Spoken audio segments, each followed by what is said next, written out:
So let me just read a little further. If you have an advanced degree here, we want you to stay here. So we will staple a green card to your diploma. Romney said, we want the best and brightest to enrich our nation through the jobs and technologies. But you know what? Pardon me. I teach, and I see these kids getting these degrees that they owe so much money for, and they can't get any jobs. Or if they get a job, it's at Wally World for $10 an hour. If they're lucky, maybe it's $7 an hour. I mean, I've had my students tell me, I said, can you go out if you try really hard? Do you think you can get a $10 an hour job? And most say no. We'll be lucky to get $7.50 or $8. And we're not talking full-time jobs either most of the time. So, you know, and by the way, that's not enough money to move away from your... new college graduates coming here. We need jobs for the ones we've got, like our Americans. We need to take care of America. Yeah, well, that starts with what I mentioned in the first segments and in the first hour. We need to have a law in place that doesn't allow our insurance companies, our municipalities, cities, states, etc., to invest in globalism. And then secondly, we need to put the Glass-Steagall up so we don't allow speculation by global bankers to steal from us by setting up speculating accounts and then want us to pay their bad debts. I agree with you 100%, but at this point in time, that almost is a revolution to achieve that, because these ornery, evil so-and-sos have a death lock on this country, on our Congress, and our entire financial system, and they intend to take us down, and they intend to break the back of America because Americans are just a little bit too untrustworthy. We're just a little bit too independent. It's a little different than that, Tim. I think they're going to break the back, but they're going to break the back of the middle class. What they're going to use is America as a weapon to break the back of the rest of the world by the debt ability. Our ability with the Federal Reserve to generate debt is greater than any other nation on earth. And as a result, we can create enough debt to bail out Europe, to literally promote abortion all around the world, to promote military expansion around the world, and to build a giant military that's now so much larger. Our Navy is larger than the next 26 nations' total naval ship weight of all the next 26 nations on Earth. I mean, that's ridiculous. Well, your tax dollars at work. Well, your tax dollars at work. And again, you have to create a new boogeyman, the so-called terrorists and guys with turbans on, sitting in a cave in Afghanistan. Or these other terrorists. Working miracles on 911. Right, or the idea that we have to take off our shoes, we can't have gels, we can't drink fluids on the plane. I mean, how ridiculous. And any chemist will tell you it's impossible to make the kind of bomb that they said that would do anything inside an aircraft. It's not about public safety. It's about tyranny and conditioning the sheeple to line up and accept whatever the government dictates. It's about conditioning the American people to be total sheeple, to lose their courage and their guts that their ancestors had that farmed this country, and line up and let us probe you, and then go through our dangerous backscatter X-ray machine, which will accomplish nothing in terms of security, but just might mess up your DNA. By the way, when I went up through the security going up to San Diego, because San Diego's bad, and the first guy I talked to, I said, well, I'm opting out, my family is, and my wife and my daughter, and they said, well, you're opting out? I said, oh my gosh. They said, oh my gosh. I said, yeah, we're opting out. It means that, I said, you can walk me through the metal detector and you can do a pat down and just get to it. And they said, oh, I don't know how long that'll take. I said, we got to get a flight. So about 30 seconds later, my wife, Michelle, popped up and she said, we're going to get to our flight. Get a damn supervisor here right now. So all of the scurrying around, I was like, you could tell. Like, it was like all of a sudden there was a wolf in the chicken yard, right? And I was saying it loud. Of course, you know my voice. I don't need a PA system when I do a speaking engagement. I just say, turn it off. I don't need it. So you can tell in the entire area, everybody's kind of stopped. You know, they're not breathing because people were walking through the backscanner X-ray device, which, by the way, the terahertz waves are in the same frequency waves as the death ray machines that are used in these so-called active denial systems that can hit you at a few hundred yards and make your skin feel like it's on fire. Hey, by the way, before I forget, you know how to stop them? The copier, the stuff that goes in photocopiers. Yeah. You throw that up in the air and it defeats. The chaff. You're talking about photocopier chaff. Yes. Yes. Yeah. It scatters it. Yeah, that's a good idea. Well, the powder you use to make it because it's got magnetite in it. Yeah, exactly. That's an interesting idea. You're talking about the little powder that's in there. And like the sonic weapons they now have, you put a balloon up or something and you pop it over an area, and basically it defeats their systems. A balloon full of this magnetite, you mean? Yeah. Interesting. Yeah. So we got our pat down. They were trying to act super apologetic because they figured, somebody's recording all this, right? And being super officious, right? And of course, I was saying, I'm an environmental doctor. These cause damage, DNA damage, and you can tell everybody else was a little freaked out at the station there. It's like all of a sudden, oh my gosh, we have a sheepdog and.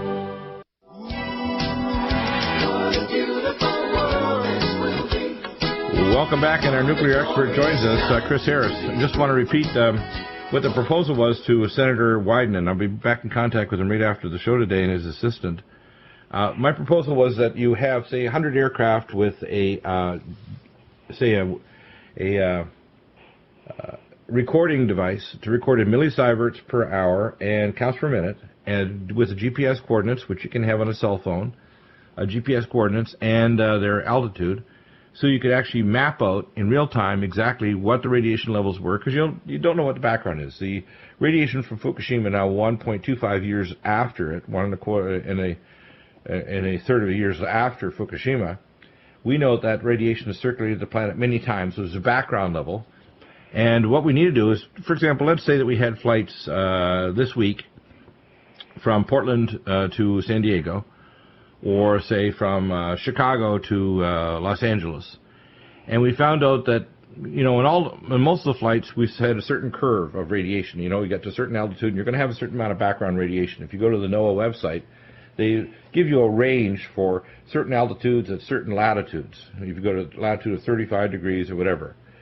And if you have those curves, you can have real time. You can say, oh my gosh, look, there's a blip, where all of a sudden we saw on Wednesday, on the afternoon flight from Chicago to L.A., there was like 2.5 times the amount of radiation measured only over a certain part of the flight path.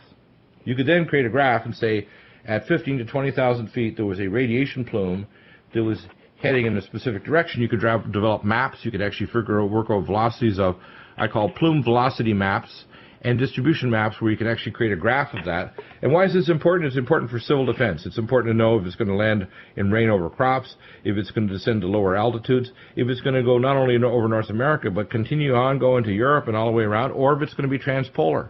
If there's flights between here and Alaska, and they see a plume not heading toward Canada, the U.S.-Canada border, but heading over the poles, the shortest distance is to go transpolar directly to Europe or Russia or Asia, to China. And what we need is data, and we're not getting data, so we have no idea. And there's the RAD network, and I tell people, if you want to get a radiation detector, get them from us. If you want to support us through LessCMF, go to the NutriMedical website, and I'm going to put up another link so you can find it easier, because it's a difficult website to maneuver around. But look for the Inspector EXP. It has special little arm link to it. It also has a link for USB, so you can actually record things.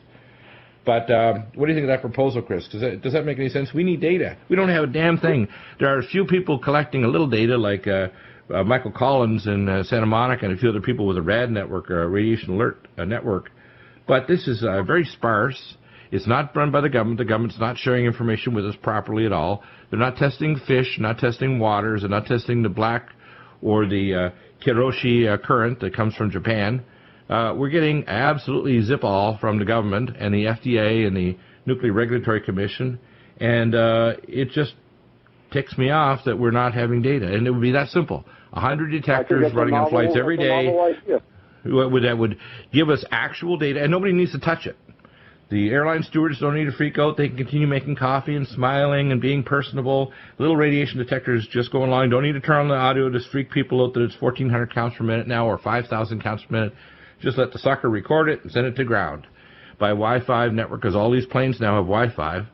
And in real time, you could have someone sitting there on the screen with a computer and going, oh my gosh, look at that. There's a big plume we've calculated that's hitting Northern California and heading on its way to the Midwest, and it looks like it's ducking down and going to head toward Alabama or Northern Florida. Well, you need to have civil defense. If that's big radiation plume, and we talked about this before, we have a paper up. You gave it last, I think, a little over a week ago, from April, and I want you to explain that paper again, that if there's only 10% of the radiation released from the cooling pool, 1,545 cooling pool fuel rod assemblies, just 10%, the radiation release will be 80 to 300 times more than was released after the Sendai earthquake and the Fukushima meltdown. 80 to 300. And if 100% pops their corks, we could be dealing with a radiation burst. And that could be 3,000 times that. And we're talking about radiation sores, radiation sickness, serious immediate health problems, and depressed immune system. So literally down, in other words, downwind, we could end up with immune system failure, massive plagues, people finding that they're bleeding from their gums and getting skin rashes and radiation burns and hair falling out, all kinds of horrifying stuff that we're seeing in Japan, but the media there in Japan are suppressing it, just like Kamayui, I don't know how to pronounce her name right, she actually had a website, and we talked about this on Rents when I was on a guest the last few Tuesdays, that was taken down. It shows pictures of her with all her teeth falling out and with radiation burns on her arms. Well, that can come to America if we don't have civil defense, and also our crops. If a plume comes over our areas of our specific crops, we want to be able to cover those. We want to remediate and filter that water. We want to pull out the radioisotopes so our soil doesn't get bioaccumulated with a massive surge of radiation, because if it stays at 30,000 feet or 20,000 feet and doesn't fall, well, you're cool. It's going to go all the way to Yugoslavia. But people don't realize that if we don't have data, we have no idea what the hell's happening, because you can't see it. But Dr. Bill, if we know all this stuff, then it would interfere with us watching stuff like Dancing with the Stars and the latest reality shows. Well, we can have a new show. Stupid. Why don't we have a show called Dancing with the Isotopes? Okay. Yeah. Anyway, a little bit of dry humor here. So, Chris, tell us what you're the nuclear expert. Tell us what you think of that idea, and I'm going to try to come back I with like the idea. I think if you're getting usable data, and just like what Tim was alluding to, do they really want you to know, and what are you going to do about it if you know? So it's probably better in their feelings. It's probably better that you don't know what they're doing right now. But somebody should know. If it's not us, it should be FEMA, and then FEMA should have an action point, so they don't keep people completely freaked out, so it frees society. But FEMA should know, or a government department, or somebody should know, like civil defense, like the sheriff's offices. Somebody should have access, like medical doctors, fire, police. So they should know, oh my gosh, there's a radiation plume coming to, say, Los Angeles. You guys better damn well be prepared. But we don't have data. We have no idea what the heck's happening. The real first responders of the people. Right. The first responders should have access to this, even if it's not the public. And then when it gets to the level where, yes, the public needs to know because there's an earthquake coming. Let's say we had an earthquake warning system. We would know, let's say, 2 hours before an earthquake was going to hit. Well, people would be able to start doing duck and cover and get off freeways and off over ramps and things like that. Well, we have got plenty of ways of knowing if there's a radiation plume across 5,000... Actually, Dr. Bill, the U.S. Air Force has some dedicated aircraft. Now, are they being used? My guess is yes. Is that data going down the line? No, it's being kept at the top. Well, that's why I'm trying to force the issue, because I know that's a fact. In fact, we have 3 ways of picking up this radiation. We have radiation balloons that can actually have a radiation detector on a balloon, which can easily be put up like a weather balloon. We have satellite-based weather systems that can actually look at scintillating what's called torsion field imaging that can see radioisotopes. And this is a fact that people have to understand. Torsion field imaging can see radioisotopes, including plumes, from space with visualized, classified technology. In other words, and I was told this after my Q-level clearance, that we can see a kilo of radioisotopes up to 440 meters below ground, 1 kilo. And we're talking about low-level isotopes. We can see radiation plumes very easily from space, so we know that. I know that they have military jets that probably take it from an air nozzle and filter it, and they could actually tell you in real time what the CPM and the millisieverts per hour, and they actually know their flight path. But there's a limited number of military aircraft compared to the massive amount of data you could get from just civilian aircraft. Your idea is brilliant. The problem is the evil people running the government want to keep us in the dark. They're evil. I've got a new dating system, and I know I'm a Christian, so I know, ADBC, okay? We are now, BF and AF. before Fukushima and after Fukushima. Yeah. We are now 1.25 AF. And Fukushima, now this is also, by the way, 2